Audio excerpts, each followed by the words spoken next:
Good evening and welcome to the April 11th, 2024 meeting of the Longview City Council. The prayer and pledge tonight will be led by Juan Garola, Jr. and Daniela Rangel. They both were part of the select group of students that participated in the Rotary Youth Leadership Award Camp. Longview Rotary Club and Longview Greaton Rotary Club both selected students to participate in the program to develop their skills as leaders while having fun and making connections. Juan is a student at Longview High School and Daniela is from Spring Hill. Please rise.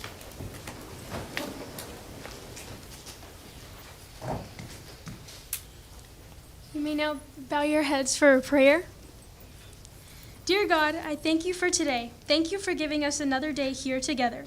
Please let us use our time together to glorify you, and I thank you for this opportunity to bring everyone together and to allow me to pray here over everyone tonight. Please continue to provide for us in everything that we need. Amen. Amen. And now, to start the meeting, I would wish to recite the American Pledge. I pledge allegiance to the flag of the United States of America and to the republic for which it stands, one nation, under God, indivisible, with liberty and justice for all. Thank you. Thank you both so much.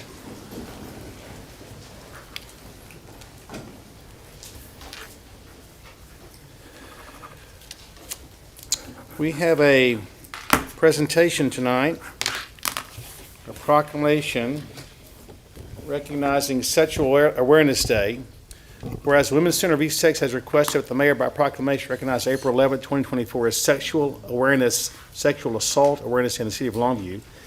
Sexual assault awareness calls attention to the fact that sexual harassment, assault, and abuse are widespread and impact every person in this community. So statistics show that 1 in 5 women and 1 in 20 men have been sexually assaulted at some point in their lives. We must work together to educate our community about prevention, supporting survivors, and speaking out against these harmful attitudes and actions. So therefore, Andy Mack, by authority vested in me as Mayor of the City of Longview, proclaim April 11th, 2024 as Sexual Assault Awareness Day in the City of Longview. We will have Holly Bruce and Nell Spencer. Please come forward.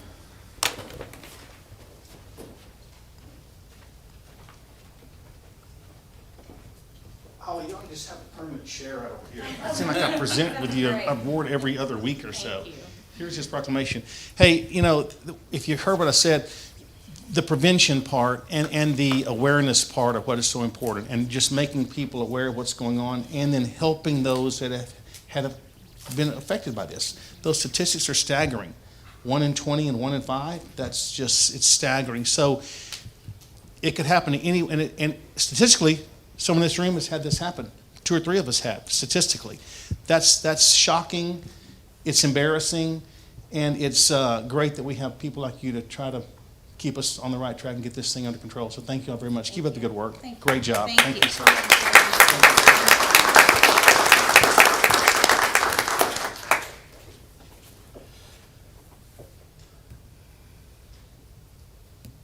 Thank you all. Great job.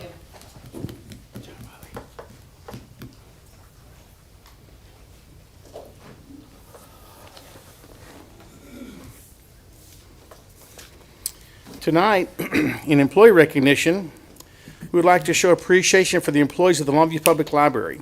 April 7th to the 13th is National Library Week, so it's a very great time to celebrate that our library recently received the Achievement of Library Excellence Award from the Texas Municipal Library Directors Association. Of the 545 public libraries in Texas, only 84 received this award this past year.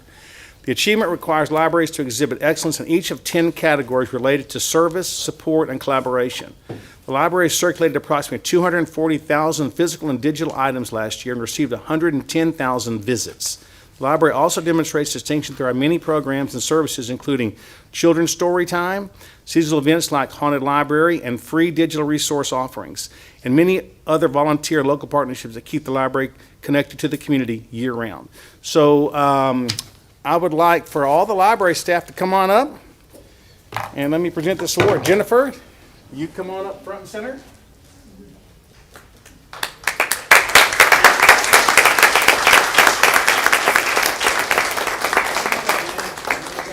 Come on up.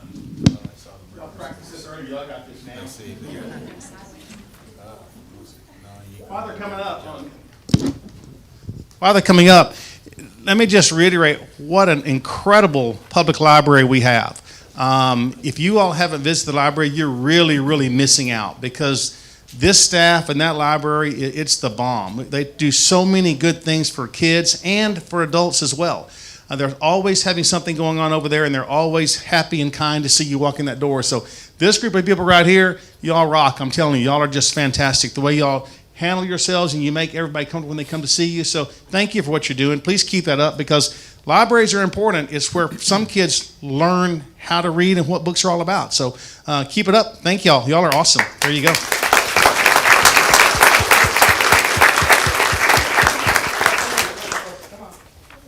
Jump in, get close. Yeah, I gotta go sideways. I like it. Here we go.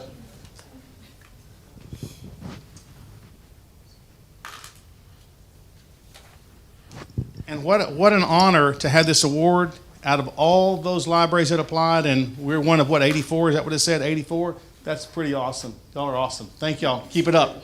Great job. Thank you so much. Thank you all so much. Thank you.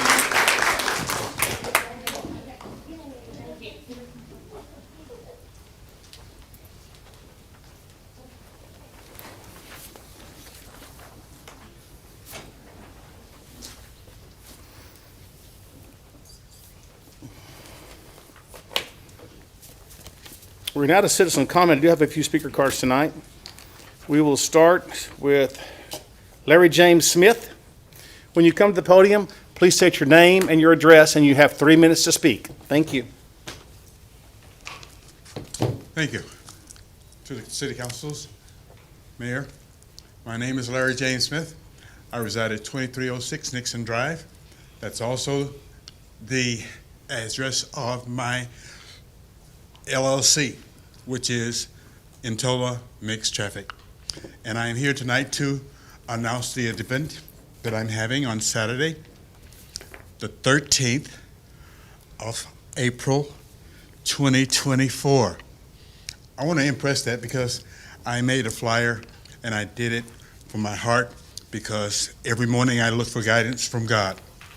And in the last, give it a take, 14 years, I've been doing daily devotions, and if you would like the proof, I saved them all in my database in iCloud from 2010 until now. I'm doing this to honor and to recognize my fellow soldiers that are still alive and still struggling with the system that is desperately needed in rehauling, and that is the VA healthcare system. When I go to the VA hospital, I look around to see if there's any veterans that are in stress, because it takes another veteran to talk to another veteran and understand what they've gone through in the times that they have spent in war and faced that.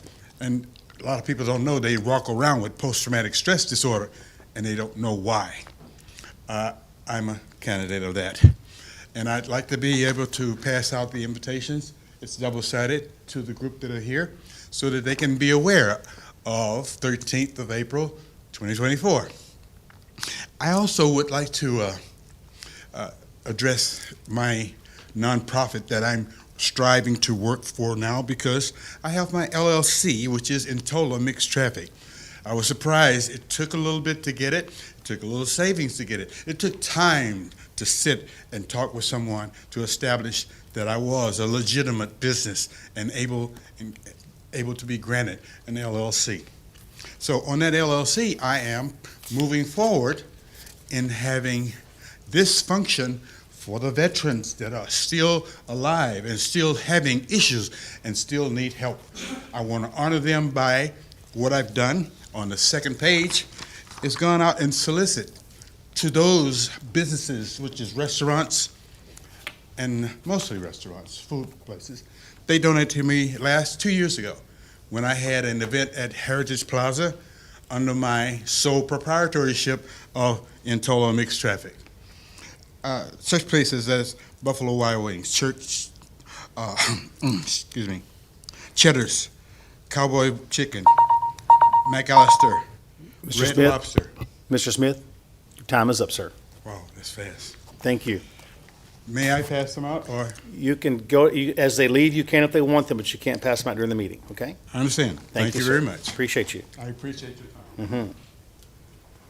The next speaker card is, forgive me if I mess this up, Cinda Sturdivant.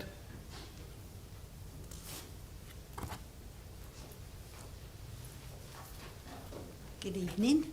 I am Cinda Sturdivant. My address is 1113 Pine Bluff Drive. Since Harrison Road project has been going on for some time now, there has been an increasing amount of runoff water coming into our dry creek, culminating in our cliff being eaten away from the bottom of our yard, falling into the creek bed, and it has left our chain link fence that had been there for over 70 years now dangling in the air. 10 feet by at least 20 feet of my property and multiple trees fell at least 30 feet down into a dry creek bed on February the 22nd. Our question for TxDOT and the City of Longview was, what are the plans to alleviate this? There is no easement and no agreement with us and the city or TxDOT to run more water through our private property, creating this erosion. We met with the city and their engineers and TxDOT last Friday. I came away from that meeting with a turmoil of emotions. I felt threatened that if I kept asking what was going to be done, they could ultimately take my house for whatever they thought was a fair price because it would be cheaper than fixing the problem. 2, I was bewildered.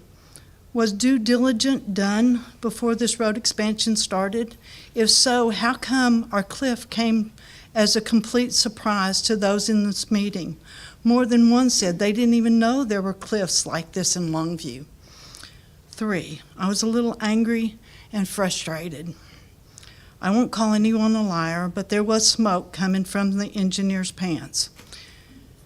They claim the same amount of water comes down now as did before Harrison Road was widened by 130,046 square feet of additional pavement and enhanced with 12 concrete storm drains, all draining into a dry creek owned by property owners with no easement for city drainage. The city engineers claimed there was less than 1 acre of new pavement, when in fact there was 2.98 acres.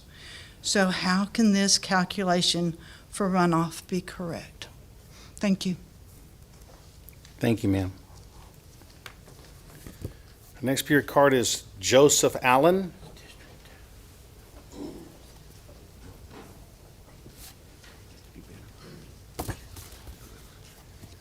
Good evening. I'm Joseph Allen. Address is 160 Plum Creek Road. I bring you special greetings, Mr. Mayor and the council, and to the rest of our community. Special greetings from the Longview High School Choir Booster Club, from the choir, and from our lovely director, Miss Melody McMullen.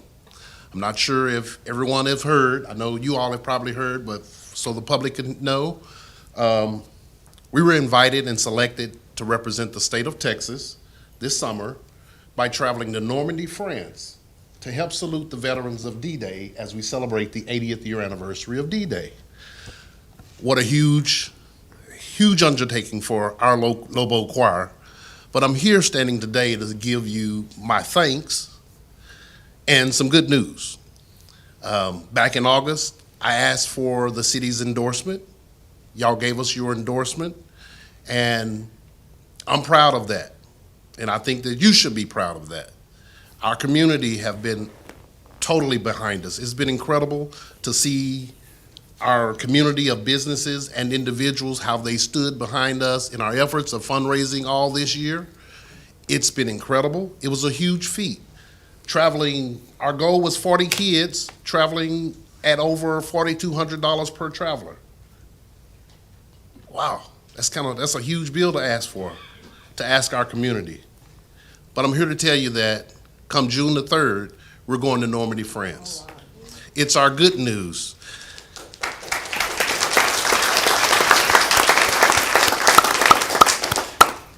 When I felt the urgency, our community did the same thing. As of the last week in February, we were still down $150,000. Now we're down to like 23,000, but we have an active fundraiser that we're doing right now that ends next week. So we're looking at putting a huge dent in that as well. But our community have been totally awesome. KLTV have actually pledged to embed 2 reporters on the trip with us, travel with us, document our performances, and to be able to feed it back to our community so that you all can partake in our experience as well. So I'm just coming tonight to say thank you. Thank you to our community. I don't want to get in the business of calling names as to all of the supporters, even the supporters that are right here in the meeting right now that have stood with us, helped us been a voice. Our chaperones, these are my 2 chaperones, they got my back. But our board, the whole community have been super supportive of us. The school board has been supportive. Everybody, our judges downtown, thank you. As my time expired. Thank you for everything. Thank you all.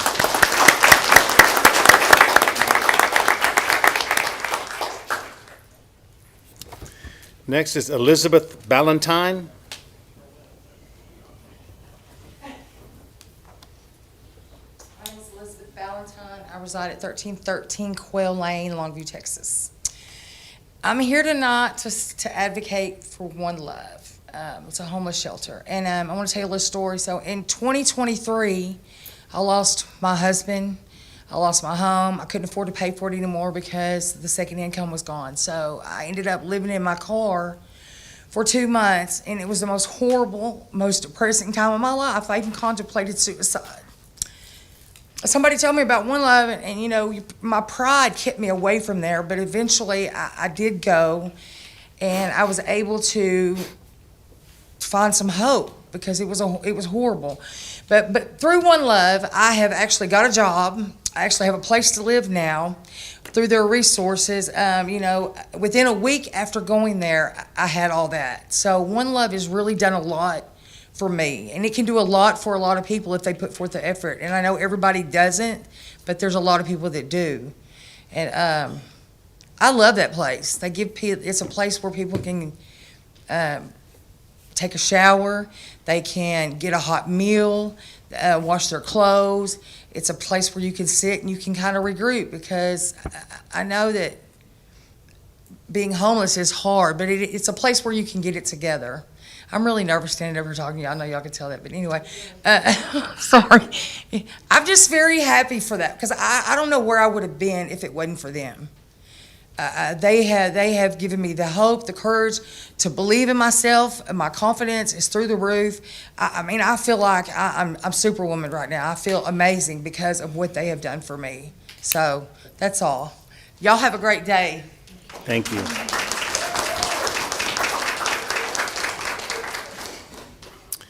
One more speaker card, Tommy Finkley.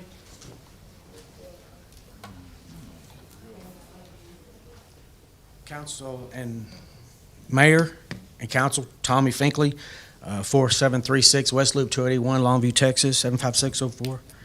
I wanted to come and speak to you a little bit today, similar to what the last speaker spoke of. And I think Longview, Texas, and the people who live here are some of the most giving and helpful people in our state, and that the people who serve in our community have a tremendously giving heart for the people of our community dealing with homelessness and the less fortunate of our community.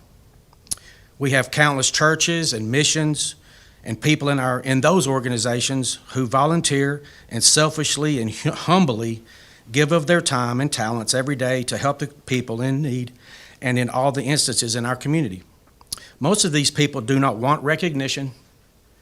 Their efforts, and their efforts mostly go unpublicized and unknown by the rest of the citizens in our community. Yet their efforts serve and help others in need and are still steadfast nonetheless. That is the definition of a servant's heart. We have a serious issue on our hands from a public safety aspect, as well as vandalism, as well as adjacent property owners' rights, and employees who work in these businesses every day. Just yesterday, during the storms, I came upon a man in a wheelchair traveling up McCann Road in the middle of the street, actually rolling himself backwards completely backwards to oncoming traffic in a 4-lane street. I pulled over and I asked the man what he was doing, and he told me that he travels this street every day. And so I called Roland McPhee. I sent him a video of the man when I got behind him. And I asked him to please get off the road because I'm pretty sure an accident or somebody's going to get hurt or worse, killed. So I called Roland, and they sent a police officer as soon as possible to help him. I pulled over to help, and we have an organization on McCann Road, One Love, who obviously sees the tremendous need and helplessness of the less fortunate in our community. I commend Ms. Vesey for her efforts to serve others in the most difficult way possible. We as a community have to balance this difficult position. We as a community have to balance this difficult situation in the best interests of our citizens, as well as public safety and crime, as well as adjacent property owners' rights and expectations from city government protect the public and businesses, as well as employees who work in this area of town. I don't think anyone would argue Ms. Vesey's intentions are good, but rather the manner in which she conducts herself and confronted with opposition and questions from the public about her organization. In closing, it is my hope that Ms. Vesey will take a step back and contemplate the repercussions of her organizations and having on the adjacent property owners, and consider how she would feel if she had owned a business for 10, 20, 30, 40 years and paid taxes, and how it would affect her. Time is up. Thank you, sir. I have no more speaker cards. We'll move on to public safety update. We do not have a police update tonight. Chief Steelman. Good evening, Mayor Mack, members of council, Mr. McPhee. Thanks for the opportunity to update you on some items of the fire department since our last meeting. 40 Under 40. This is an event that happened on April the 3rd. It included a lot of our water rescue assets out at Lake Lamond. If you've not been familiar with Lake Lamond through the years, it's really a hidden jewel right in the middle of our city. And they did some kayaking exercises out there and got to get our water guys out there interacting with them. Great opportunity to exercise some of our water rescue equipment, and our crews had a fantastic time, so we appreciate the opportunity to be a part of that event. The Great American Eclipse. You know, we've been talking about the eclipse, and it was cool to see. I'm glad it's behind us, but we've been doing emergency management planning for the eclipse for about the last 6 months. And I'm pleased to report that none of the bad things that were all teed up to happen just did not happen. And we were so pleased that everybody kept their heads about them. Nobody stopped their cars in the middle of traffic and shut down interstates, and zombies didn't come out, and all the toilet paper stayed in the stores, and everything was fantastic. So it allowed our crews actually on duty that day to experience it instead of going out and chasing calls all over town because people didn't know how to act. So I appreciate Longview for all doing the right thing and making that kind of a fantastic event, kind of a once-in-a-lifetime event. And then on a final note, I did receive a notice this week earlier that one of our fire driver engineers out at Station 4 on B shift, Josh Parrish, he got his 20 years in and he's going to retire and move on to other opportunities. I just want to say that Josh has been a true asset of the fire department. He's served in multiple capacities. He spent many, many years as a member of our special operations team on the hazmat side. We wish him well in future endeavors, and we thank him for those 20 years of outstanding service. And with that, I'm happy to answer any questions. Any questions for Chief Steelman? Thank you, sir. Thank you, Mayor. Now to a discussion item, presentation and discussion covering the Longview Swim Center. Mr. Albertson. Mayor Mack, Council, thanks for the opportunity to present to you tonight about our situation with Longview Swim Center. So since our last discussion, our main circulation pump at LSC has become inoperable. We have also had issues with our liner there as well. They present similar to the issues that we had with the race pool that brought us here in December. This, of course, has resulted in the seasonal closure of that pool, unfortunately. I'll go over some of our parks master plan data. Of course, that was approved and put in place at the last meeting.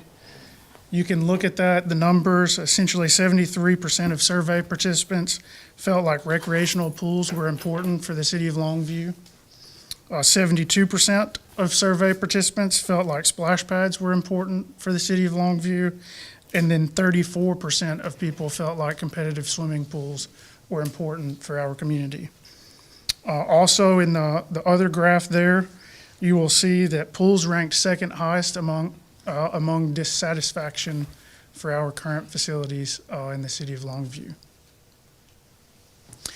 Moving on, so what we've done is come up with some more options to be able to go over with you for our future and our direction with Longview Swim.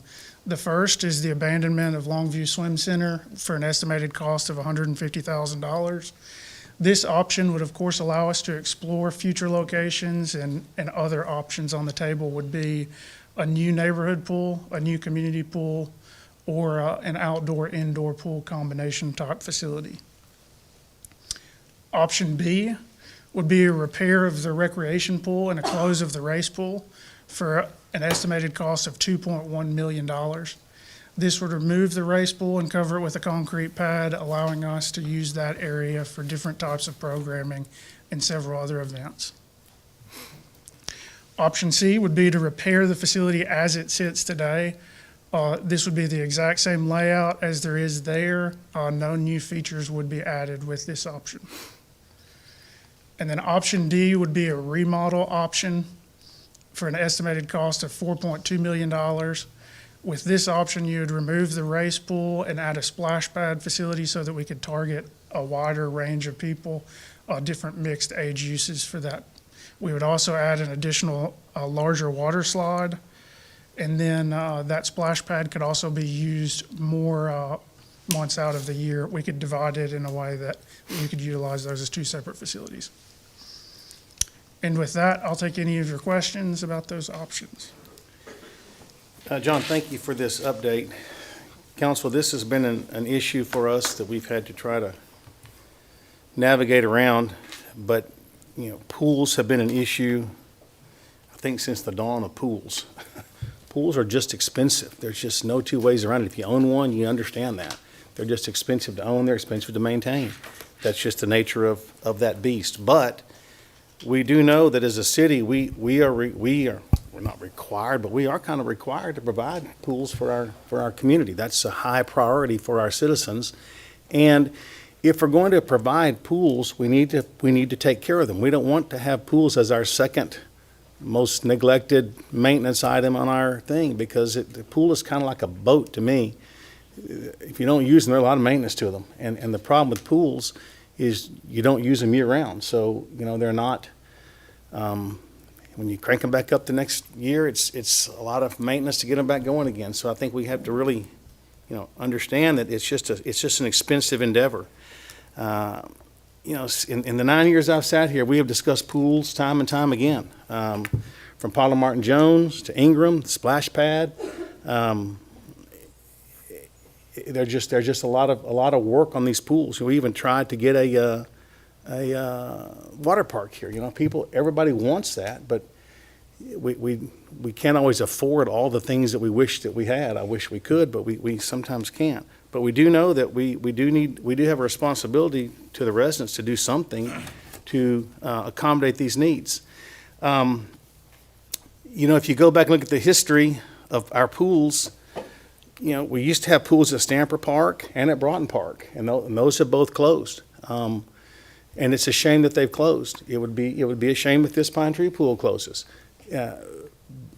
But had we had $4 million, we probably could have kept Broughton going. We probably could have kept Stamper Park going. We just didn't.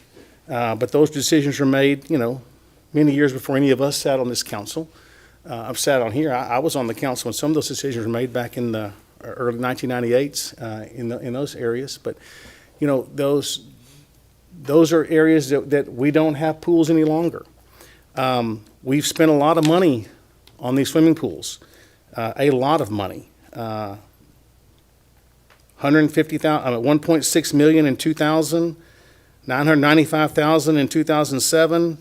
2008, we spent money constantly. So bottom line of what I'm trying to say is these pools are going to require maintenance and they're going to require money no matter what decision is made. It's going to happen. Is there a good solution here? I don't know. I wish I had the best solution, and I wish I could sit here and say this is the best solution, but I don't really have that. What I do know is that with the options that we have before us, putting money into this pool that is existing right now is basically City of Longview doing leasehold improvements on something we don't own. We're going to put some form of money into this pool if we elect to, and we do not own this pool. We don't control it. We only have access to it a limited number of days a year. So that's something that is a consideration.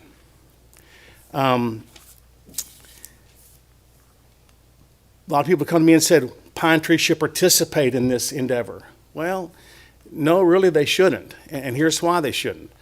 Pine Tree doesn't even have a swim team, so Pine Tree does not need that pool for their students or for their academia or for what they do. Now, Longview High School has a swim team, but Spring Hill doesn't, Pine Tree doesn't. So they don't need the pool, it's just on their property. So there's no reason for them to contribute to a pool that they don't need, that is a pool for city use basically only. So that makes it a city responsibility. It's not a Pine Tree responsibility. But here's the concern. Once again, we do not own that piece of property, and we're considering putting money into that piece of property. So I think we need to really take our time and think about how we're going to approach this, because I mean, every neighborhood in Longview would like to have a swimming pool in the neighborhood. What district doesn't want to, if you don't want a swimming pool in your district, raise your hand. I mean, everybody would like a swimming pool in their district because it's good for their residents. So any pool we put in is going to become a neighborhood pool wherever we put it, or if we maintain it at a Pine Tree, it's still going to be a neighborhood pool. So every district would like that, but you have to decide how much money are you willing to spend on the pool. So I asked city staff to give me some idea of what it would cost us if we wanted to build the same type of pool, but on our own property, on property that we already own as a city. And that estimate was like $3.5 million. Isn't that right, John? Yes, sir. $3.5 million to build, I'm sorry? Yes, sir. To build a brand-new pool on property that we already own, okay? So that's just another option for us. So, and if we wanted to build not just a neighborhood pool, but a rec center or swim center, whatever you call it, it's like $13 million. So your price tag is going from $150,000 to $13 million is where the range is, what we're looking at, realistically. So, we need to evaluate those options, but we need to take this into consideration. As John has just said, this pool is closed for the summer. It's not going to open this summer no matter what we do. So we have some time to think this through and talk to residents and find out what the citizens really want us to do with this, because we're going to spend some money no matter what you do. You're going to spend money to do something. It's just, do you want to spend money on your own property? You want to spend that same money on someone else's property? I think that's something we really need to take into consideration, because I don't know about y'all, but good business, I don't want to see a pool close anywhere. But good business says, if I'm going to spend my money, I'm going to spend it on my property. If y'all want to spend $4 million, you can come spend it in my yard and build a pool, and I'll let you use it for 30 to 60 days, and it's all mine. I think anybody would make that deal with you. I just think we need to evaluate that as, is that how we want to spend city money? And maybe it is the best decision, but I'll open it up to you all for discussion. So if anyone has discussion, now's the time. I'd just like to. Ms. Gamboa, and please raise your hand, so I'll call on you as you raise your hand. Ms. Gamboa? Yes, sir. I'd just like to echo some of the same things you said. What worries me is the access, that our citizens don't have access to it multiple times year-round. And I think it's our fiduciary responsibility to spend tax dollars on our citizens and in things that are city property. So I personally am leaning towards option A of giving ourselves some time and figuring out what we could do or where this could be headed. But I know we're going to have more, this is just a discussion item, but due to a lot of the things that you said, particularly in regards to access, is a big one for me, is why I'm kind of leaning that way. Mr. Carpenter? Two things come to mind, and I have seen the I have seen the original agreement between the City of Longview and the Pine Tree Independent School District. And the way I read the agreement, and I think Mr. Ray would agree with me, the fundamental question is why we haven't taken care of it as a city, based on that's what the contract says. So that would be just one point, and I agree with you in terms of that observation of looking at it. The other thing that does concern me, and looking at this thing from 2 or 3 other points, I remember recently that we've had to deal with some issues at Paula Martin Jones, and I also remember that we've had some issues at Ingram. So I guess my question to you and to the rest of the council would be, is this not a bigger problem than the Longview Swim Center in terms of getting all of them up to a level where the liners are not having, and we're not having pump problems, and so, and that's a big question back more to John, is what kind of a physical shape are the other 2 facilities in? Or are we gonna deal with Pine Tree at the Pine Tree Swim Center or the Longview Swim Center, and then come back and be having to deal with a problem at Ingram or problem at Paula Martin Jones? Paula Martin Jones, if I remember, we couldn't get parts for that facility at some point in the. So I think those issues with getting parts were more of a supply chain issue related to COVID at the time. I will tell you that with Paula Martin Jones and Ingram, they're like any pool. Ultimately, we will have those challenges that we're going to regularly face with replacing pumps, with having to replace your liner every 10 years. You're going to face those. The issues specifically with LSC, of course, are structural issues related to the shell that are in place. And that's because when it was originally constructed, the time of use. So I think the challenges that we're going to face with PMJ and Ingram are standard pool challenges that we're going to have to continually address moving forward, whereas the issues at LSC are issues that you'll deal with potentially every 50 years or so. And that's kind of what I was trying to allude to, Mr. Carpenter, with what we have faced here.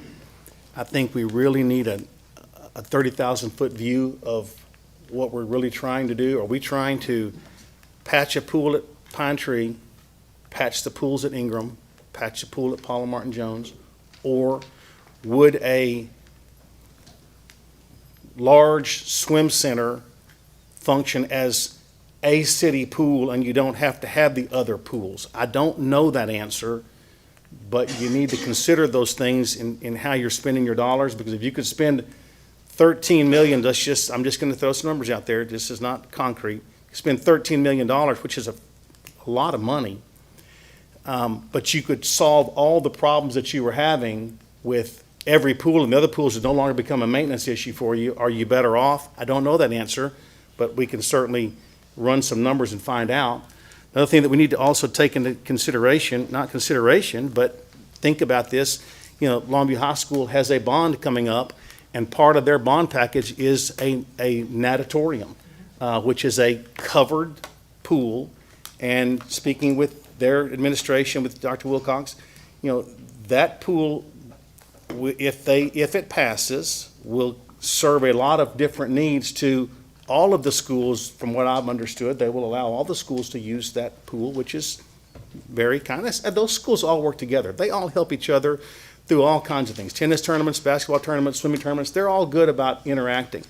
But they will find their ways to use that pool, and I feel confident, although we don't have anything in writing, but I feel confident if that bond were to pass, we would have an agreement with them, as we do with the tennis center, that we would be able to use it when they're not using it, the city of Longview. I just feel that would take place.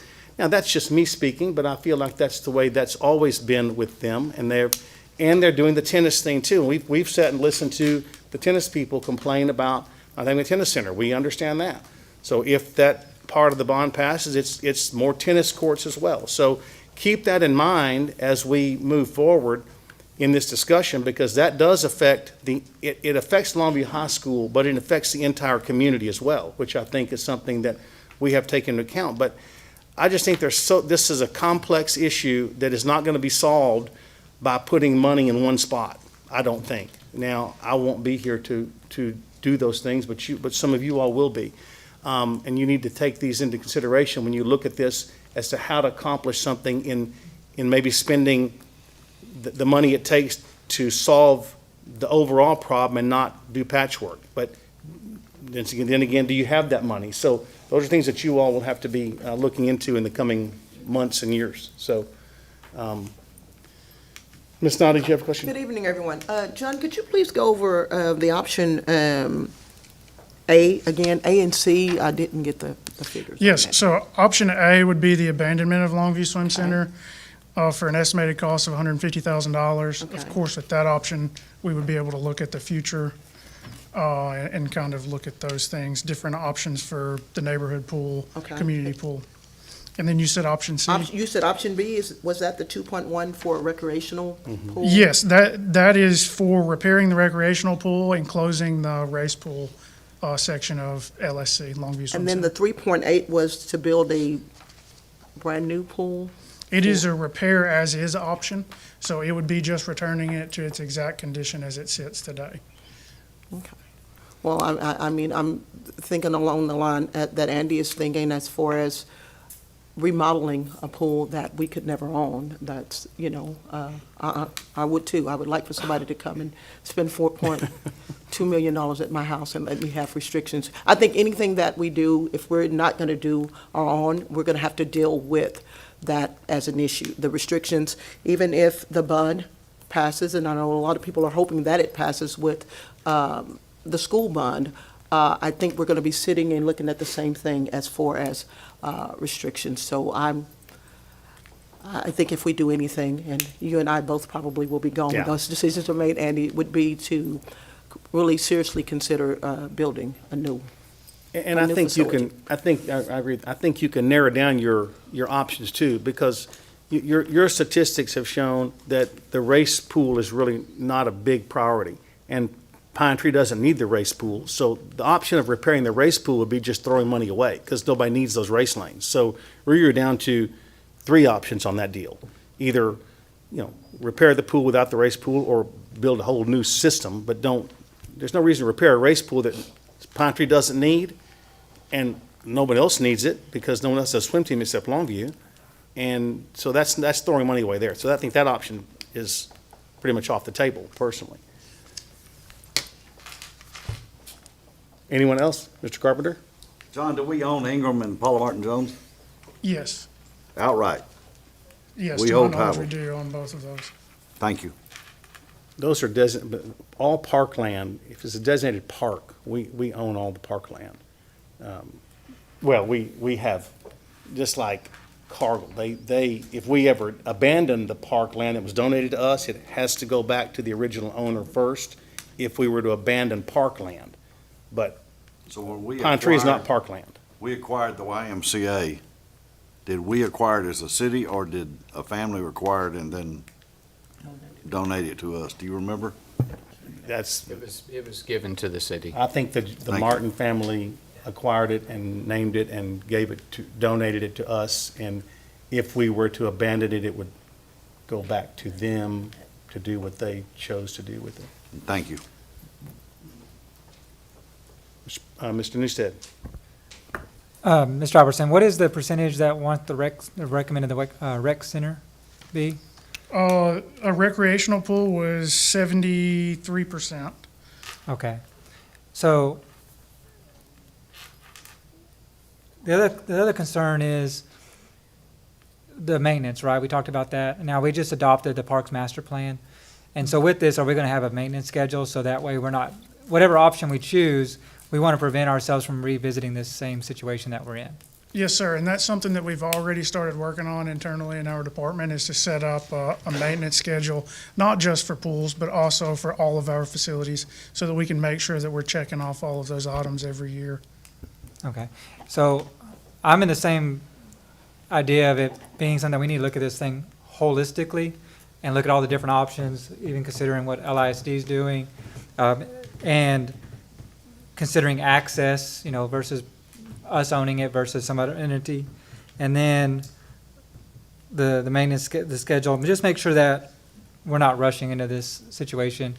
And because we fix this one, then Paula Martin Jones, and then it's just going to cause more issues. But we got to look at everything as if we do option, C or D, when are we going to have to face Paula Martin Jones? When are we going to face Ingram? Getting those answers would help us to make the decision on it. Mr. Purtle? Have we ever had any issues with leasing that property from Pine Tree over the last 50 years? None that I'm aware of. Now, the $12 million that you've estimated that this new pool will cost, does that include the property and the parking lot area? That does not include the property, but it does include parking lot space. Okay. For which one, the $12 million? The $13 million. $13 million. The new Okay, community well, pool. 12, 13. Okay, and one other thing that, as John was speaking, you know, we'll know the results of the bond election in May.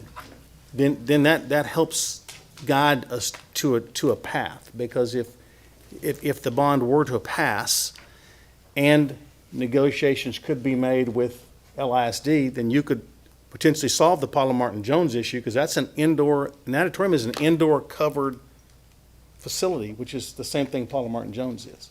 So you might be able to eliminate that as an issue if that were to pass, and if you could negotiate an agreement with LHS or whatever. So, you know, you really ought to consider what could happen before you jump into making a decision on what we need to do. Ms. Gamble, you had another thing? Yes, sir. I just hope we can take our time with this, have more discussion, and I'd just like to make a plug for the comprehensive plan as well, that there will be some more public meetings for that. Right now, we're going through our refresh, and in the first few public meetings, Mr. Shirley can probably speak to this too. It's been identified, pools have been identified, the tennis courts, the pickleball courts, just places for families to gather. And I'm not saying I'm committing to any recreation center or anything, but I think it's good for us to take our time and look at those options, because not just our Parks Master Plan, but the comprehensive plan has also people in our, that's not just a plan by consultants putting it together. It's a lot of hours of input. So thank you, Mr. Albertson, and thank you, Mr. Shirley, too, for all the time you guys put into those, talking to the consultants, getting community feedback, doing those things, because I think as we move forward in this, it's important to consider those things too. It's not just a parks thing, it's also a comprehensive and quality of life thing, and we just have to figure out, hopefully you guys will be here, but if not, with the new mayor and council, what the next steps will be. Thank you. One last question. John, is the lazy river considered a recreational pool Yes, it is. by definition? It's a feature to a recreational pool. So it would still be classified as a Class B pool by the state of Texas. And that seems to be something that has gotten quite popular all over our state. Yes, sir. That's, it's really nationally that it's become quite popular. Thank you. If no more discussion, we will close this. Thank you, John. Appreciate your time. Thank you. We're now at a consent agenda. Anyone like to have items pulled off for separate discussion? If not, is there a motion? Move to approve. Second. We have a motion and a second. All in favor? Aye. Any opposed? Motion carries. We're now to zoning. A public hearing held to consider application S24-02. Ms. Joy. Thank you, Mayor Mack, members of council, and Mr. McPhee. The applicant is requesting a specific use permit to allow for a restaurant with a drive-through window in general retail zoning district. A specific use permit is required for a restaurant with a drive-through window to ensure no negative impact on surrounding properties. Currently, there is a gas station under construction, which is directly adjacent to this property to the south. That property received a specific use permit for a drive-through window in 2023. The applicant is requesting to construct a Dunkin' Donuts with a drive-through window. Planning and Zoning Commission, along with staff, recommends approval of this request. I'd be happy to answer any questions at this time. This requires a public hearing, which is now open. Any question, Ms. Joy? Public hearing is now closed. Is there a motion? Move to approve. Second. We have a motion and a second. All in favor? Aye. Any opposed? Motion carries. Public hearing, consider application S24-03. Ms. Choi. Thank you, Mayor Mack. The applicant is requesting a specific use permit to allow for indoor amusement and a restaurant with a private club in general retail zoning district for 3070 North Eastman Road. Previously, this was the movie theater. However, it is vacant now. The applicant would like to renovate the building in order to propose a movie theater with indoor amusement, which includes axe throwing, bowling alleys, and a restaurant with on-site consumption of beer, wine, and mixed beverages. A specific use permit is required for indoor amusement to allow for on-site consumption of mixed beverages in this zoning district to ensure no negative impact. Currently, the property exceeds the distance requirements for churches and schools to allow for the on-site consumption of alcoholic beverages. Planning and Zoning Commission, along with staff, recommends approval of this request. I'd be happy to answer any questions at this time. This requires a public hearing. Any questions of Ms. Choi?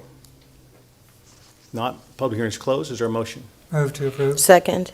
All in favor? Aye. Any opposed? Motion carries. Public hearing held to consider application Z24-02. Ms. Choi. Thank you. The applicant is requesting to rezone property located at the northwest corner of 4th Street and North Eastman Road from agricultural to general retail zoning district. The property owner also owns the property directly to the west and would like to utilize this property for a sign. Planning and Zoning Commission, along with staff, recommends approval of this request. I'd be happy to answer any questions at this time. This requires a public hearing which is now open. I do have a speaker card of Mr. Craig if there's questions of him. Any question, Mr. Craig or Ms. Choi? If not, public hearing is now closed. Is there a motion? Motion. Move to approve. Second. We have a motion and a second. All in favor? Aye. Any opposed? Motion carries. Thank you, Ms. Choi. We're now to items of community interest. Mr. Carpenter. I only have one simple one tonight. We need to pray for our friends down in Panola County. I've been in discussion with them today, and they've really gotten the brunt of a lot of the water that we've received, and of course, most of it flows that way. So just keeping those families and people in our prayers. Thank you. Ms. Snoddy. Good evening again, everyone. First of all, I want to say congratulations to LHS Choir. I think that's pretty exciting, you guys, getting that's a major opportunity. So, and I know they're going to do an awesome job. Also, I don't know if they got the pictures, maybe they did not, but I wanted to make mention of, we had some babies to take it upon themselves to go out in Snapper Park and do some recycling of their own. So, I was hoping to have the pictures, I guess, guys. We didn't get it, but anyway, I said that I would definitely mention that they were out there and they did an awesome job along with Saturday Initiative. So thank you guys for loving on the park and taking care of those things. Thank you. Thank you. Mr. Wade. Nothing tonight, Mayor. Mr. Newstead. I want to say congratulations to our Longview Fire Department Captain Colby Beckham. He recently was just elected to the board of the TexPERS, which is Public Employee Retirement Systems or Services, one of the two on the S. So this is a big honor. He represents all of Texas on the public employee retirement side of things. He also serves as our chairman for the Longview Fire Department Pension and Relief Service for us. So it's a great honor to have Longview Fire Department Captain Beckham serving Texas for us. That's all. Ms. Gamboa. Happy April, and there's some Rotarians in here. So what time is it? Rodeo. Okay, what time is it? Rodeo time. So the rodeo kicks off next weekend, one of the greatest events in all of Longview, Texas, probably all of East Texas. And it kicks off with a rodeo party. Tickets are available for both the rodeo and the kickoff party on April 18th. So please mark your calendars for that. You can go to the next slide. So make sure that you guys just don't forget about our rodeo. Take out your best belt buckles, best cowboy boots, best cowboy hats, and we will see you there. That's it? That's it. And we do give money back to the community, so hallelujah, grace like rain. Mr. Purtle. Nothing for me. Mr. McPhee. Okay, we hit Eclipse Weekend. The City of Longview hosted a number of amazing events last weekend leading up to the solar eclipse. Events included Art Walk, a concert at the Arboretum, 2 downtown live concerts, Dalton Days, Love Longview, and more. Thank you to all the organizers as well as everyone who participated. We'll make it number 9 right here. Longview Public Library. I shouldn't have awarded them this thing tonight. They make me say this one more time. The Chautauqua Festival returns this weekend, Saturday, April 13th from 10 a.m. to 2 p.m. Learn more at longviewtexas.gov/Chautauqua. MPO meeting. The community is invited to attend a public open house for the Longview MPO Mobility 2050 project. Help us shape the direction of the greater Longview area's metropolitan transportation system. This come and go open house will be held from 4 to 7 p.m. on Wednesday, April 17th at Mod Cobb. Take just a moment to talk to you about the MPO. A lot of people don't know what the MPO is, but that is the organization that really pretty much directs our connectivity. Without the MPO, Longview would not be where we are. They have made incredible gains in the last number of years, getting us dollars, which are so important from TxDOT, and planning for future transportation modalities. So if you would like to be involved in the future planning of our transportation and connectivity, you should go to this MPO open house. It's very informative. There are engineers that are there from the different areas and representatives from our area as well. So it's a really, it's a wonderful organization that we have, and we have great people doing great work for our community through the MPO. City of Longview Job Fair. City of Longview will host a job fair from 3 to 7 p.m. on Thursday, April 18th at Moncom Convention Center. This job fair will exclusively include available positions for the City of Longview municipal government and its departments. And that is all we have for tonight. So with that, God bless you all till we see you again. We are adjourned.